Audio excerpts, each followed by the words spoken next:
Madame, Monsieur, bonsoir. Merci de votre fidélité. 18h30, c'est le nouveau rendez-vous d'information en français sur Al-Oula et c'est à partir d'aujourd'hui. À présent, les titres du journal. Focus ce soir sur quelques-uns des principaux axes de l'action gouvernementale. Cet après-midi, le chef du gouvernement a exposé devant les chambres des représentants et des conseillers réunis en séance plénière conjointe le programme de la nouvelle équipe gouvernementale.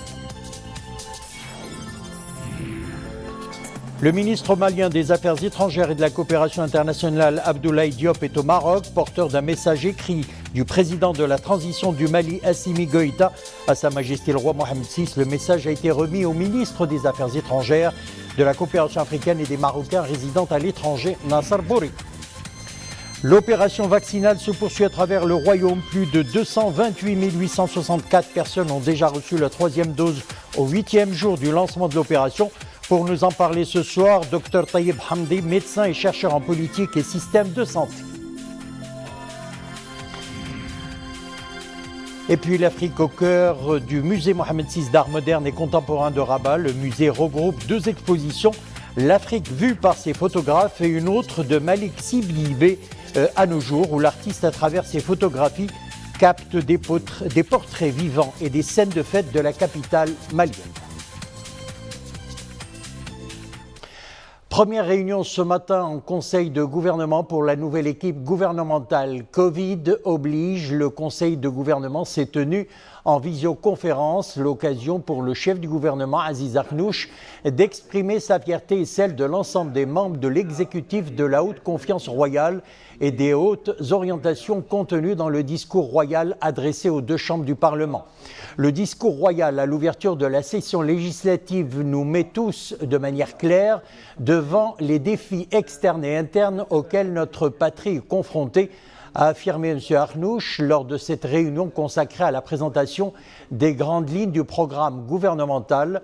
Le chef du gouvernement a précisé que le nouveau processus dans lequel le gouvernement est engagé après la haute confiance royale et la confiance des Marocains exige de traiter les attentes et les aspirations placées sur ce gouvernement de manière sérieuse tout en étant conscient du caractère décisif de l'étape actuelle et à venir.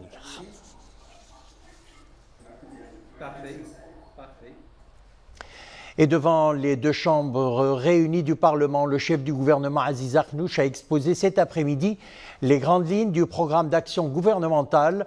Le chef du gouvernement a relevé que le contexte exceptionnel auquel le Maroc est confronté requiert un engagement affirmé et une grande mobilisation au plan interne et externe. Au niveau extérieur, il s'agit de renforcer les acquis et de soutenir la première cause nationale du pays et de consolider l'aura et la place dont jouit le royaume à l'échelle continentale et internationale grâce à la vision perspicace de Sa Majesté le roi. Au plan intérieur, il s'agit de sortir de la crise imposée par les répercussions de la pandémie du Covid-19 avec ce qu'elle implique en termes de réformes nécessaires des secteurs importants et vitaux et de dépasser les problématiques et les dysfonctionnements devenus inadmissibles dans le Maroc d'aujourd'hui. Le programme gouvernemental vise ainsi à réaliser la transformation économique et sociale qui tire son essence et sa philosophie des hautes directives royales basées sur la promotion des valeurs de cohésion sociale, d'égalité des chances, d'efficacité et de transparence et consiste à mettre en œuvre le contenu du nouveau modèle de développement. Ce programme, qui s'appuie sur les contenus des programmes des partis de la majorité, portant sur des engagements clairs en réponse aux aspirations des citoyens, repose sur des axes fondamentaux visant à soutenir les piliers de l'État social, à stimuler l'économie nationale de manière à promouvoir l'emploi et à consolider la bonne gouvernance dans la gestion publique. Au cœur des priorités de ce programme figure notamment la poursuite de l'amélioration de la rentabilité de certains secteurs et la mise en œuvre des stratégies antérieures ayant donné des résultats positifs et prometteurs. Ce programme constituera la base de la contractualisation avec le Parlement et les citoyens et une charte d'honneur à travers laquelle le gouvernement s'engagera à mobiliser toutes les forces vives et les énergies des acteurs économiques et sociaux du pays afin de concrétiser ses promesses.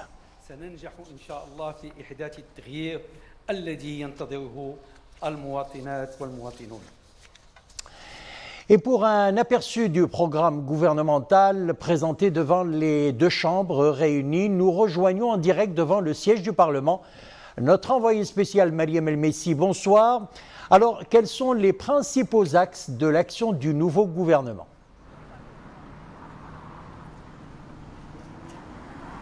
Bonsoir Boubker. Alors, la nouvelle équipe gouvernementale est consciente de l'ampleur des attentes des citoyens et aspire à rétablir la confiance du citoyen dans l'action politique. C'est tout d'abord un nouveau programme gouvernemental qui œuvre à parachever un certain nombre de grands chantiers structurants, à savoir l'opérationnalisation du nouveau modèle de développement. Le chef du gouvernement, Aziz Akhnouch, vient de décliner le nouveau programme en 5 principes d'orientation. 1. Améliorer le choix démocratique et consolider ses mécanismes. 2. Institutionnaliser la justice sociale.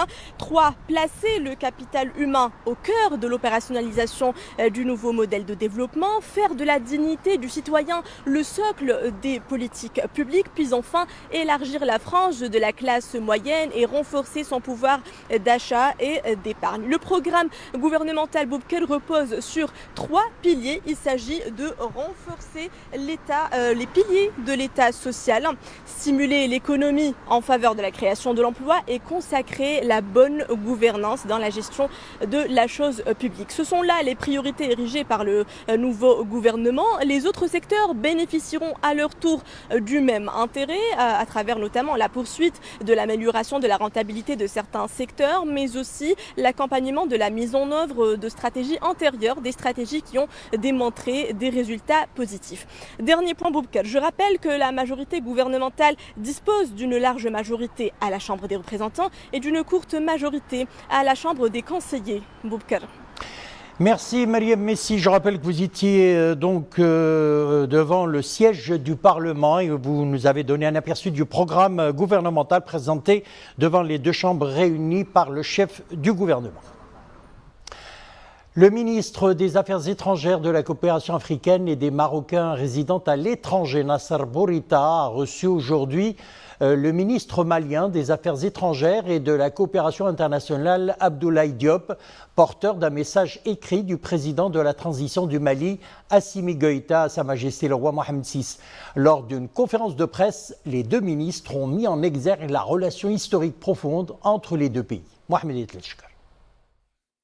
Monsieur le ministre et chers frères, j'ai l'honneur de vous remettre à la très haute attention de Sa Majesté le roi Mohamed VI, roi du Maroc, le message de paix, d'amitié, de solidarité et de fraternité que lui adresse son Excellence Assimi Goïta, président de la transition, chef de l'État du Mali, avec ses salutations fraternelles, ainsi que ses vœux ardents pour son bonheur personnel, mais aussi pour la prospérité et croissance du peuple frère du Maroc.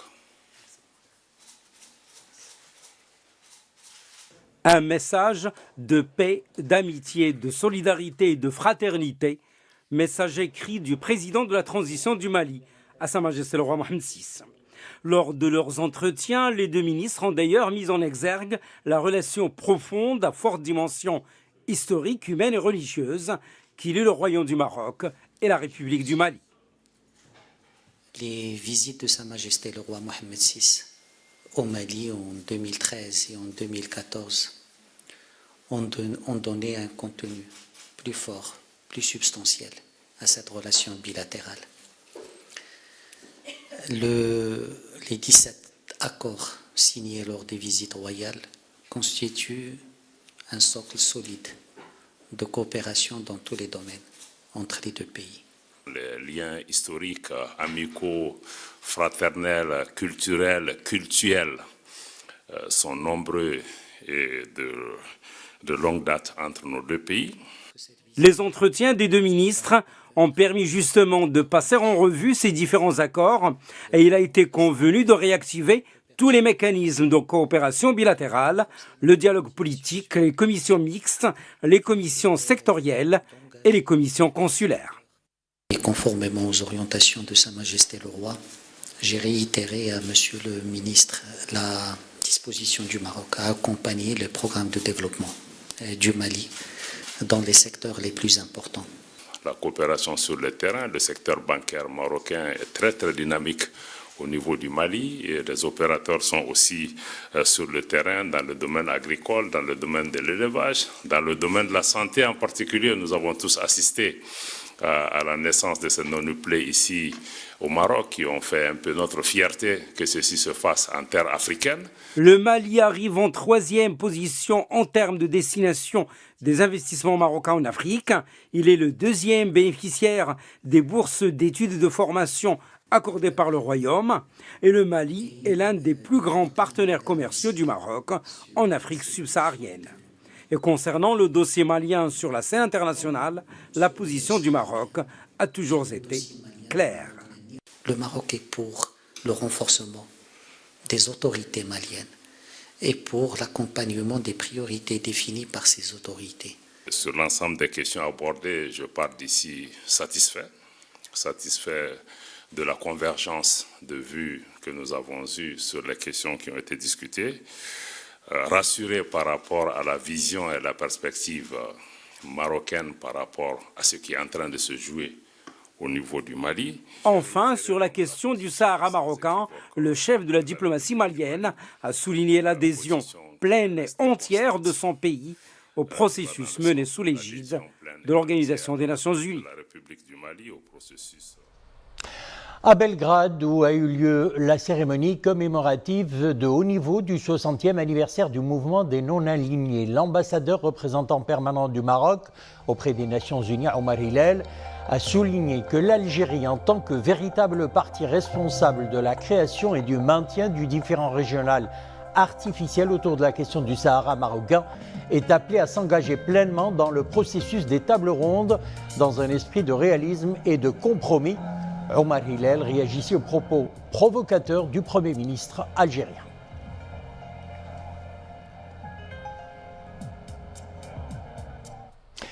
Lutte contre le terrorisme, nous apprenons un peu plus sur les résultats des expertises techniques et scientifiques réalisées sur l'ensemble du matériel et des produits saisis suite à la mise en échec d'un plan terroriste imminent et au démantèlement d'une cellule extrémiste affiliée à Daesh s'activant dans la ville de Tanger. Les expertises ont été menées dans le cadre de l'enquête menée par le BCIJ suite à la mise en échec le 6 de ce mois d'un plan terroriste imminent et au démantèlement d'une cellule extrémiste affiliée à Daesh s'activant dans la ville de Tanger. Mohamed Aïtelchkar. Que révèlent au juste les expertises? Les produits et échantillons chimiques saisis entrent après leur mélange dans la préparation et la confection d'engins explosifs. Il y a par exemple les 2 boîtes de soufre, un produit réducteur et inflammable, ou encore les 4 bouteilles d'acide chlorhydrique à forte acidité utilisées comme catalyseur chimique lors de la confection de certains produits explosifs. Quant au bidon de 3 litres d'eau de javel concentré, il contient de l'hypochlorite de sodium. Parmi les autres produits saisis chez l'un des membres de cette cellule présumée terroriste, un ensemble de produits métalliques et électriques, dont 2 kg de clous de plus de 3 cm de longueur. Des clous qui peuvent être utilisés comme des projectiles quand ils sont placés à l'intérieur des engins explosifs. Il y a également des circuits électriques. Ils sont composés de fils en cuivre et de lampes reliés à des interrupteurs et à des piles de petit format. Ces circuits électriques font partie de l'appareil utilisé pour déclencher la détonation. L'ampoule halogène de haut voltage peut être utilisée comme étincelle, provoquant l'explosion lorsque son verre de protection est brisé et exposé à une haute tension. Des expertises qui concluent donc que les différents produits saisis entrent après leur mélange dans la préparation et la confection d'engins explosifs. Des expertises techniques et scientifiques qui ont été réalisées par le Laboratoire national de la police scientifique et technique à l'Institut des sciences forensiques de la Sûreté nationale. La campagne vaccinale anti-Covid se poursuit. Jusqu'ici, un total de plus de 228 864 personnes ont reçu la 3e dose au 8e jour du lancement de l'opération. Le nombre des primo-vaccinés dépasse la barre des 23 millions, alors que celui des personnes ayant reçu la 2e dépasse celle des 20 millions. Et concernant les principaux indicateurs, sachez que l'amélioration est nette.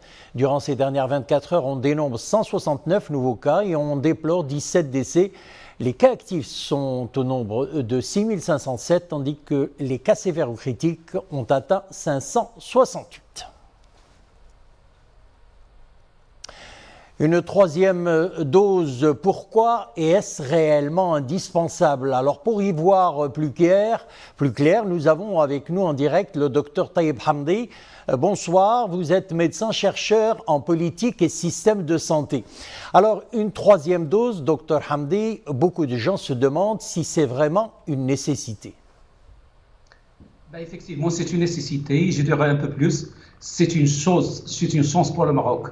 Et c'est une chance parce que pas tout le monde sur cette planète a eu ce droit d'accès à la première dose, à la 2e dose, puis à la 3e dose pour booster l'immunité. Donc, pour le Maroc, pour les Marocains, c'est une chance. C'est une nécessité parce que les personnes qui sont vaccinées sont hautement protégées contre les formes graves et contre le décès. C'est 9 fois, 10 fois, 11 fois, selon les études qui ont été menées aux États-Unis, au Royaume-Uni. Et dernièrement, ce matin, les chiffres sont révélés en France. Mais il nous reste une partie de la population qui est doublement vaccinée, complètement vaccinée, et malheureusement fait des formes graves et fait des décès. Et on a remarqué que 6 mois après la vaccination, le taux des anticorps commence à baisser. Et donc, les études ont été menées. Et avec cette 3e dose, on arrive à booster, on arrive à protéger encore plus cette population. Alors, docteur, peut-on affirmer aujourd'hui que 6 mois est la durée moyenne d'efficacité du vaccin, tout vaccin anti-Covid confondu? Alors, est-ce bien cela et est-ce pour tout le monde? Non, pas du tout. La durée d'efficacité des vaccins, ce n'est pas 6 mois. D'ailleurs, il y a beaucoup d'études qui ont été publiées récemment qui montrent qu'on a toujours une efficacité vaccinale 6 mois, 8 mois après. 6 mois après, on a une baisse de production d'anticorps. Il n'y a pas que les anticorps qui nous protègent, il y a aussi l'immunité cellulaire et on n'a pas une baisse des anticorps chez tout le monde. Donc, la vraie question est-ce que le régime standard de la vaccination, la primo-vaccination contre Covid-19, est-ce qu'en fait, c'est 2 doses ou c'est 3 doses? Donc, la vraie question qui est discutable, que les scientifiques sont en train de débattre, est-ce que le régime standard, c'est en fin de compte, est-ce que ce n'est pas 3 doses et non pas 2 doses? Pour l'immunité, pour la durée de protection, elle va au-delà de 6 mois chez la majorité de la population. Alors, on parle moins du pourcentage que de la durée de cette efficacité. Alors, comment l'expliquez-vous sur le plan médical et immunologique?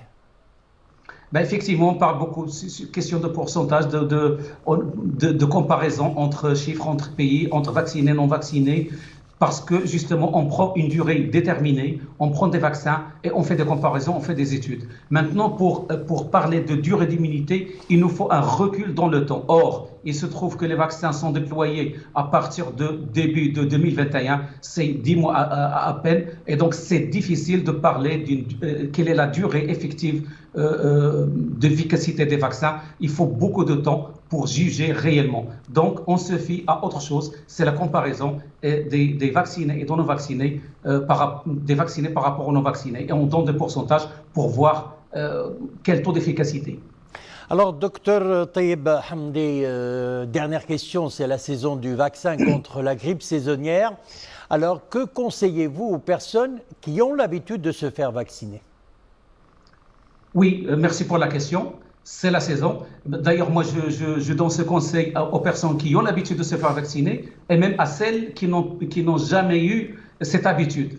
On parle des groupes qui sont cibles pour la grippe saisonnière. Ce sont les personnes âgées, 65 ans et plus, les personnes qui ont des maladies chroniques, diabète, problèmes cardiaques et autres, les femmes enceintes et les jeunes enfants entre 6 mois à 5 ans. Ce sont les groupes qui font les formes de maladies graves. Pour ces personnes-là, je leur conseille, comme tout le corps médical leur conseille, de se faire vacciner contre la grippe dès que le vaccin sera déployés dans le royaume de se faire vacciner parce que le vaccin anti-Covid nous protège contre la Covid, mais le vaccin contre la grippe nous protège contre la grippe, et de continuer à porter le masque et de respecter les autres mesures barrières. Ces mesures barrières nous protègent contre Covid, contre la grippe saisonnière et contre beaucoup d'autres maladies respiratoires de la saison.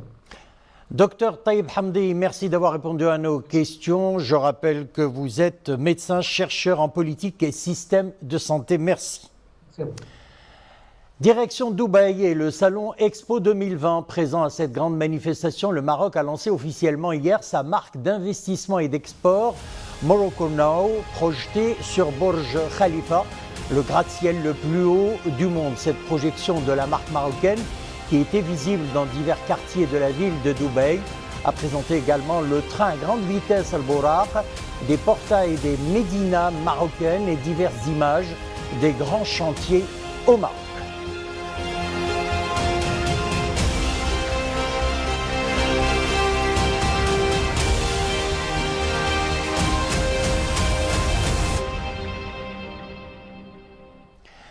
Le musée Mohamed VI d'art moderne et contemporain accueille depuis aujourd'hui 2 expositions. Afrique vue par ses photographes et une autre de Malik Sidibé à nos jours.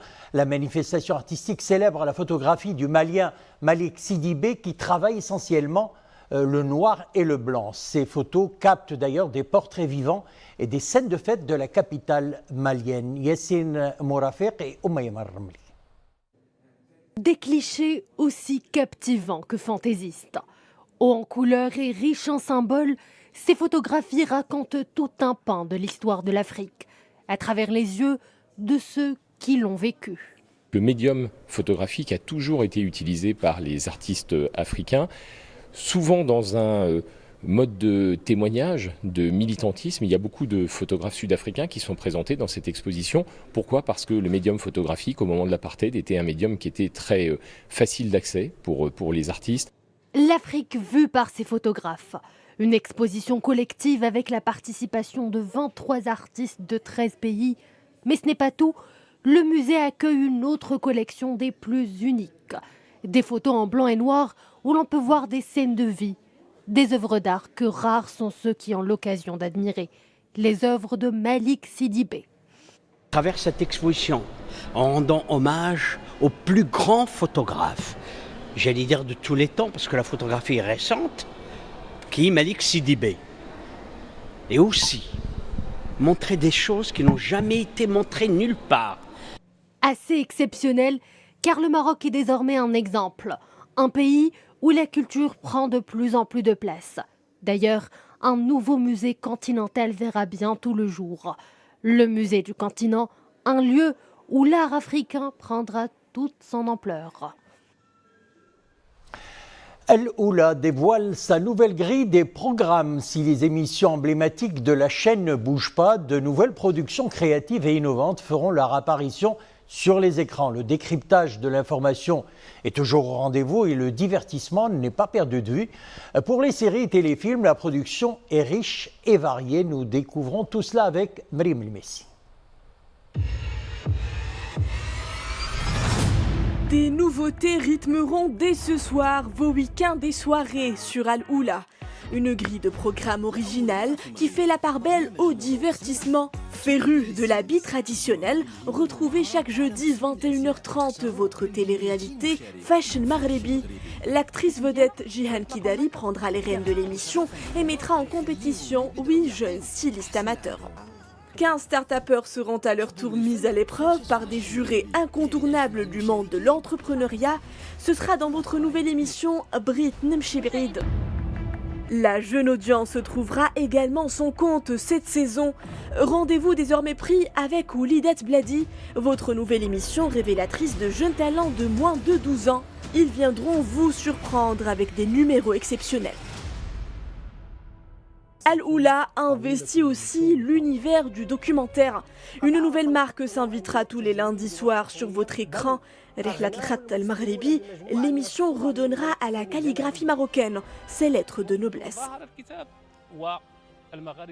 Toutes les marques fortes de la chaîne seront de retour. C'est parti pour une nouvelle saison d'Amoudou, Sad al-Ibda et Osrati. Les 3 programmes reviennent sous une nouvelle mouture. Al-Oula sort de ses tiroirs une fiction marocaine éclectique. Sir al-Qdim, Al-Qafez, Minni Minnek, Shams al-Ashiya et bien d'autres séries et téléfilms. Rendez-vous ce soir à 21h pour les 2 premiers épisodes de Sir al-Qdim, suivis de Rihlat al-Khat al-Maghribi. Une programmation riche et variée, alors restez fidèles à notre chaîne. Et avant de nous quitter, notez ces nouveaux horaires des bulletins d'information sur notre antenne. L'édition francophone est à 18h30, bien sûr.